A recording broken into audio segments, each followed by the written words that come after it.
A Prefeitura de Bauru está trabalhando num plano operativo para a prevenção do sarampo, com ações de bloqueio e de rotina na cidade.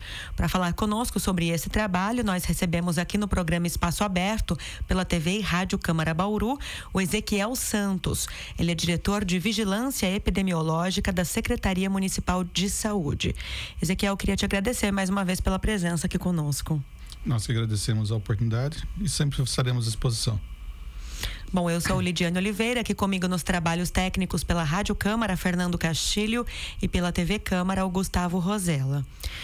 A gente teve a informação nessa semana, Ezequiel, de que o município de Bauru tem utilizado 6.000 doses de vacina de sarampo para ações de bloqueio e de rotina. Mas houve uma ampliação na aplicação de vacina para crianças e bebês, o que teria gerado uma preocupação com relação à possibilidade de defasagem nos estoques da Secretaria do município. Como é que a Prefeitura vem contornando essa situação? Bom, no momento, então, a gente tem um estoque, né, que a gente recebeu do Estado, inclusive no dia de hoje, 2.300 doses, que é o suficiente para a gente manter a rede de atenção básica abastecida para dar conta desses bebês, né, e da população geral que não tenha recebido nenhuma dose ou que tenha alguma dose faltante para poder estar recebendo a vacina. Agora, a questão do bloqueio, se a gente utilizar essas vacinas, que vai grande número de doses, a gente ficaria desabastecido. Então, a gente já está em conversa constante com o Estado, né?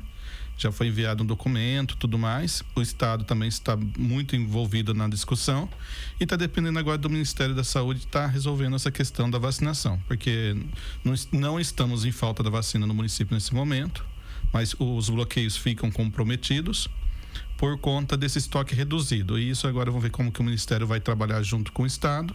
E a gente está aguardando o retorno dessa semana para a gente retomar as ações. Você comentou sobre essas medidas de bloqueio, né? Dentro desse plano operativo da Prefeitura. Como é que funciona esse procedimento e por quanto tempo deve durar a execução dessa etapa? O bloqueio a gente realiza, né, em todas as instituições, lugares, quando tem um caso suspeito. A partir do caso suspeito, a gente faz uma ação de bloqueio. Então, aplica a vacina, quem está com a carteirinha desatualizada, tudo mais, para quebrar a cadeia de transmissão do sarampo. Então, dessa forma, a gente consegue que outras pessoas não sejam infectadas pela doença. Então, a gente vai seguir nesse ritmo e agora aguardando esse retorno aí das doses da vacina.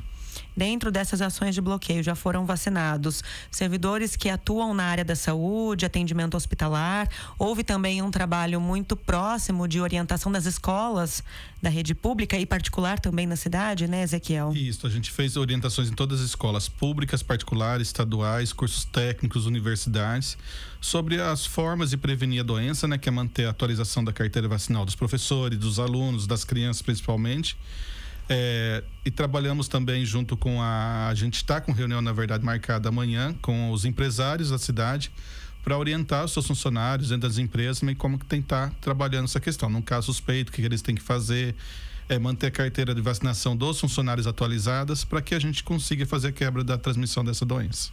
Ezequiel, então, para quem tiver suspeita de ter contraído o sarampo, quais são os primeiros procedimentos recomendados? Bom, quando a pessoa tem a suspeita da doença, né, que é aparecimento do exantema, o corpo fica todo vermelho, a recomendação é procurar um médico. Chegando o médico, ele fazendo a suspeita, vai ser notificado a vigilância, onde a gente vai fazer todas as ações de bloqueio, tudo tem que ser feito. E a pessoa, a principal orientação é ficar reclusa dentro da casa dela, no quarto dela. Dentro da casa, toda vez que ela for ter contato com o familiar, ela está com máscara para não transmitir, porque o sarampo transmite por via respiratória. E dentro do quarto dela, quando estiver sozinha de porta fechada, ela pode ficar sem a máscara, com a janela aberta, ventilando.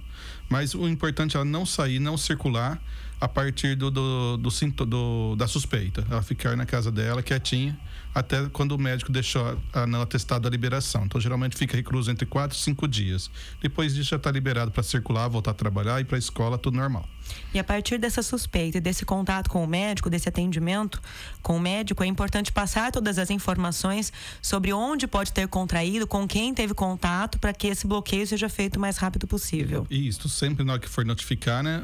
Quem estiver notificando vai fazer essas perguntas, aonde teve, se trabalha, se estuda, se viajou, para a gente poder saber todos os lugares que a pessoa passou, para a gente conseguir atingir o maior número de pessoas com o bloqueio vacinal. Existe um período ideal de realização desse bloqueio a partir da notificação de um suposto caso da doença? O bloqueio ideal é até 72 horas, bom até 6 dias. Mas o ideal é que a gente faça 72 horas, se não, até no máximo 6 dias consiga fazer esses bloqueios. E a gente pode fazer, tem um prazo até 28 dias, né, para fazer o bloqueio. Depois disso não tem mais por que fazer. E aí, quais são os critérios utilizados para esse trabalho de busca ativa dos contatos diretos aí dos casos que têm suspeita de sarampo? A partir da notificação do caso, a pessoa que identifica os casos, os contatos deles, né? A gente tenta pedir endereço, telefone, faz busca ativa pela atenção básica, via telefone, via visita domiciliar, entra em contato com as escolas, com as empresas e comunica que tem o caso suspeito e organiza toda a ação de bloqueio, toda a logística para a gente poder realizar a ação. Só para a gente reforçar, o sarampo é uma doença altamente contagiosa. E quais são as formas principais de transmissão dele? A forma principal de transmissão do sarampo é igualzinho à gripe, né? É via respiratória. Então, quando a pessoa fala, tosse, espirra, se ela estiver infectada, ela já está transmitindo o sarampo.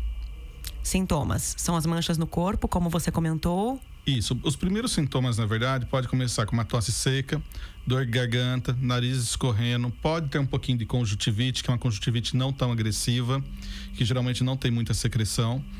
E depois de 2 a 3... E febre alta, principalmente a febre. É a característica principal do sarampo. E febre alta, de 38,5 a 40 graus.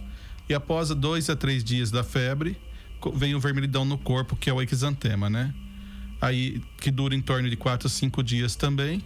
E a pessoa ainda continua transmitindo 6 dias antes do aparecimento dos sinais e sintomas e 4 dias depois do exantema. Então, durante o período de 10 dias. Por isso que é uma doença que transmite muito rápido, muito fácil. Porque mesmo a pessoa não sabendo que ela está com sarampo, ela já está transmitindo. Agora, Ezequiel, como você analisa os casos suspeitos aqui na cidade de Bauru?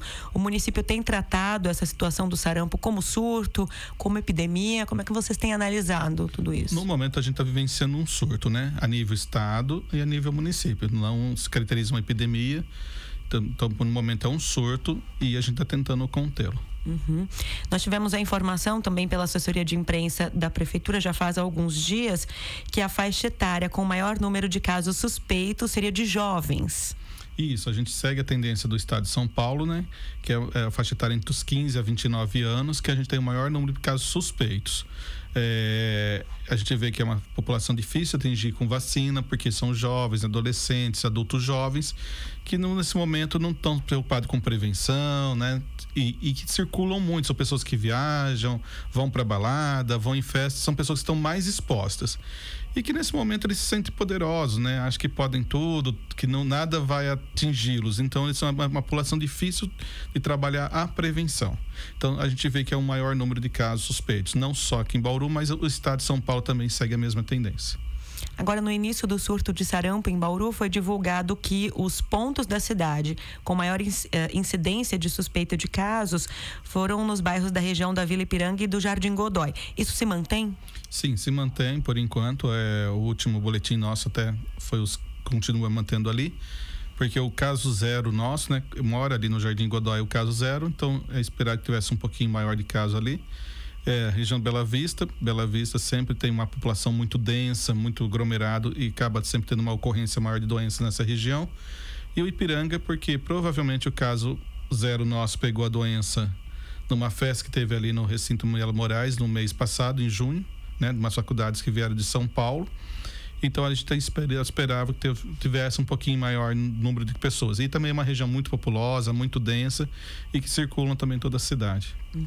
Agora, a única forma de combate do sarampo é pela vacinação ou outras medidas podem ser tomadas? Não, a principal ferramenta de combate é a vacina. Outras medidas, lógico, sempre tem medidas para ajudar a combater, né? A questão de higiene pessoal. Então, as pessoas estão com tosse, entrar num ônibus, entrar em algum lugar. Então, no ônibus, principalmente, abrir as janelas, deixar ventilar o ar. Se a pessoa for tossir, espirrar, usar a etiqueta da tosse, tossir, espirrar no braço, ou usar um lenço de papel, ou usar um lenço de pano para que não jogue toda a secreção no ar. Ambientes também muito fechados, confinados, evitar. E evitar agora, nesse momento, locais com muito aglomerado de pessoas, com grande número de pessoas, que não é o momento ideal. Principalmente que tem crianças pequenas, menor de 1 ano. Ainda com relação à imunização, Ezequiel, qualquer munícipe que quiser pode procurar um posto de saúde e solicitar as doses da vacina, ou a prefeitura está trabalhando com grupos de risco? Existe alguma prioridade na vacinação? Bom, a gente desde o começo, a vacina, para começar, ela fica disponível o ano inteiro na unidade básica, né? É uma vacina que ela está disponível, então a gente não está em campanha, não está em nada. A gente está seguindo a rotina da vacinação de sarampo. Qualquer pessoa pode procurar na atenção básica. Quem vai tomar a dose? As pessoas que não tiverem a dose na carteira. Então, se for a partir agora de 6 meses de idade até 29 anos, tem que ter 2 doses na carteira. Se não tiver uma das 2 doses ou nenhuma, vai tomar a vacina. Acima de 30 anos e nascidos a partir de 1960, que seria pessoas até 59 anos, tem que ter pelo menos uma dose na carteira. Se não tiver, vai tomar a uma dose e está encerrado. Se minha carteirinha tiver em dia, vai tomar? Não, não vai tomar, tá tudo certo. Tem alguma contraindicação? Não, porque a pessoa já vai estar imunizada, então não tem por que tomar uma terceira dose. Então, ela já estando com as 2 doses, ela já é considerada imunizada. Por isso que a gente só vai vacinar quem precisa completar essas 2 doses ou uma dose. Existem diferenças na quantidade de doses para cada faixa etária, como você falou? Outra dúvida comum também é com relação a quem já teve a doença. Então, quem já teve a doença, tecnicamente não precisa tomar vacina. Só que qual que é o grande problema? A pessoa não consegue comprovar com um laudo médico se teve a doença ou não, porque antigamente era uma doença muito comum, a maioria dos laudos era feito clinicamente, não tinha exame, então o médico olhava, ou a própria mãe muitas vezes nem levava no médico, falava, é sarampo, e ficava naquilo mesmo, porque era muito comum. Então muitas pessoas, na verdade, elas não têm certeza se o que ela teve na infância foi sarampo, visto que naquela época não era só o sarampo que circulava, né? Tinha as catapórias, embora seja diferente até a forma, mas tinha outras doenças exantemáticas que cursavam juntos. Então, assim, na dúvida, tá dentro da faixa etária, procura um posto de saúde e receba a dose. Não vai ter mal nenhum. Porque se não tem como provar que foi sarampo, receba a vacina. E em relação às doses, a resposta imunológica nessas faixas etárias menor de 29 anos, 6 meses, ela é melhor. Por isso, ela é ela precisa de 2 doses para ser melhor, para ter uma resposta maior. E acima de 30 anos, uma dose é o suficiente, porque essas pessoas provavelmente não tiveram a doença, mas pode ter tido contato. Então já tem uma pré-resposta e a vacina só dá uma ativada, por isso que toma uma dose só. Agora, com relação à periculosidade da doença, como funciona o tratamento do sarampo? Que tipo de complicações podem ser causadas a partir da doença ter sido contraída? E sem esses cuidados necessários, ela pode ser uma doença fatal? Sim, o sarampo, ele não tem um tratamento específico, né? Então é só tratar os sintomas. Então, se está com febre, vai tomar um antitérmico, bastante hidratação, bastante líquido. Então, essa é a única forma do sarampo, de tratamento. Ela pode ter complicações. As complicações são muito parecidas com da gripe. Então, pode ter uma pneumonia, que é causada pelo próprio vírus no princípio, pois pode virar uma pneumonia bacteriana, que daí precisa muitas vezes internar e tratar com antibióticos e tudo mais. Pode estar diarreia em crianças. A diarreia precisa hidratar, não pode perder o time, principalmente criança e idoso, porque daí dá uma desidratação muito grave e pode perder essa criança e idoso. Ela pode dar uma complicação chamada encefalite, que geralmente é 10 dias após os sinais e sintomas, quando já sarou, acha que está melhor, começa uma dor de cabeça intensa, tudo mais. E se não for conduzida corretamente, o certinho também pode levar a óbito. Pode causar surdez, cegueira, pode deixar sequelas também, né? Diversas partes do corpo, se não for bem conduzido. Mas geralmente é uma doença que no momento ela está cursando bem, a gente não tem óbito por sarampo no estado de São Paulo. O número de internações, pelo menos aqui em Bauru, é muito, muito, muito baixo. No momento ela está cursando super bem, as pessoas estão tendo sarampo, está tendo toda a fase da doença, está passando, sem precisar de grandes intervenções.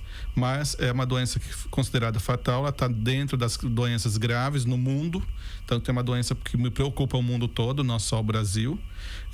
E é importante lembrar e falar agora que a gente não está com sarampo no estado de São Paulo, em Bauru e no Brasil apenas.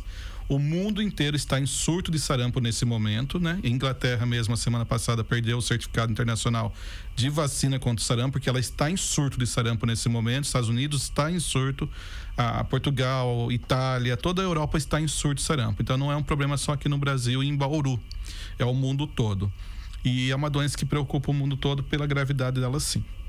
E essa doença, ela ficou fora de circulação durante os últimos anos, né? E agora ela retorna. O que isso diz sobre a saúde coletiva brasileira ou a saúde coletiva do planeta? E por que essa doença volta depois de tanto tempo? Esses movimentos anti-vacina, eles têm prejudicado, têm ampliado a possibilidade de retorno dessas doenças que estavam há tanto tempo aí sem nenhum aparecimento, sem nenhum surgimento? Sim, Lidiane, é uma série de fatores, né? A primeira questão, movimento anti-vacina. Né? É bom que o movimento anti-vacina está nos ajudando, na verdade. Então, ele conseguiu provar cientificamente que não tomar vacina causa doença. Então, o que eles queriam mostrar que não causava doença se não tomasse a vacina, então eles provaram que nós que somos a favor da vacina estamos certos. Que quanto menos pessoas vacinadas, as doenças vão voltar. Então, se eles queriam que a doença voltasse, voltou. Se eles contribuíram, provavelmente pequena parcela sim, então eles se sintam culpados também. Mas o bom que eu gostei em tudo isso é que eles provaram cientificamente que não tomar vacina causa doença. A outra questão a doença ficou muito tempo radicada, como você falou, mais ou menos quase 30 anos aqui no Brasil, nas cidades e tudo mais. Embora a gente tinha surto no resto do mundo, principalmente na Europa. A questão é que mostrou que nós estávamos vulneráveis, não estávamos com coberturas muito boas na faixa etária dos 15 aos 29 anos, que você pegaria os adolescentes, adultos jovens aí. A gente tem uma boa cobertura aqui em Bauru em crianças menores de 5 anos, chega a 100% a cobertura da vacinal, tanto que a gente atingiu isso na campanha em 2018 e a gente vem mantendo essa cobertura mês a mês, desde janeiro. Só que mostrou que nossos adolescentes, nossos adultos jovens, eles têm que pensar mais em prevenção. Também é um alerta para eles se prevenirem. Então, é outra chamada de atenção que eles também são passíveis de adoecerem. Que eles precisam procurar uma unidade de base de saúde, precisam tomar vacina do sarampo, tétano, eles precisam tomar vacina de febre amarela, eles precisam tomar as vacinas que estão disponíveis na faixa etária deles. E mostrou essa vulnerabilidade. E a gente vê também que nos últimos anos, desmandos de governo, baixo investimento no SUS, os desmontes das vigilâncias epidemiológicas, sanitárias, o baixo investimento na atenção básica, principalmente, mostrou que o nosso SUS está ficando vulnerável, que a gente não está conseguindo combater doenças que já estavam erradicadas, que está retornando. Tudo isso deve a todos esses fatores. Então, a gente espera que agora os governantes que estão agora no momento, eles dão uma atenção especial à saúde e principalmente às vigilâncias, à atenção básica, que carece tanto investimento, tanto recurso, que no momento a gente não tem dinheiro para fazer nada. E não é em Bauru, é no Brasil. Ou seja, os problemas de saúde coletiva são problemas políticos, né? Fundamentalmente. A saúde virou um problema político e não deveria seguir esse caminho. Ezequiel Santos, nosso convidado aqui no programa Espaço Aberto, ele é diretor de Vigilância Epidemiológica da Secretaria Municipal de Saúde, conversando conosco aí sobre sarampo e o plano operativo de trabalho para a prevenção da doença executado pela Prefeitura de Bauru. Ezequiel, obrigado pela presença, pelos esclarecimentos todos. Nós que agradecemos, a gente fica à disposição, se precisar a gente vem. E nós reforçamos que esse programa vai ao ar pela TV e Rádio Câmara e fica disponível na internet. Acesse na íntegra pelo nosso canal TV Câmara Bauru. Até a próxima.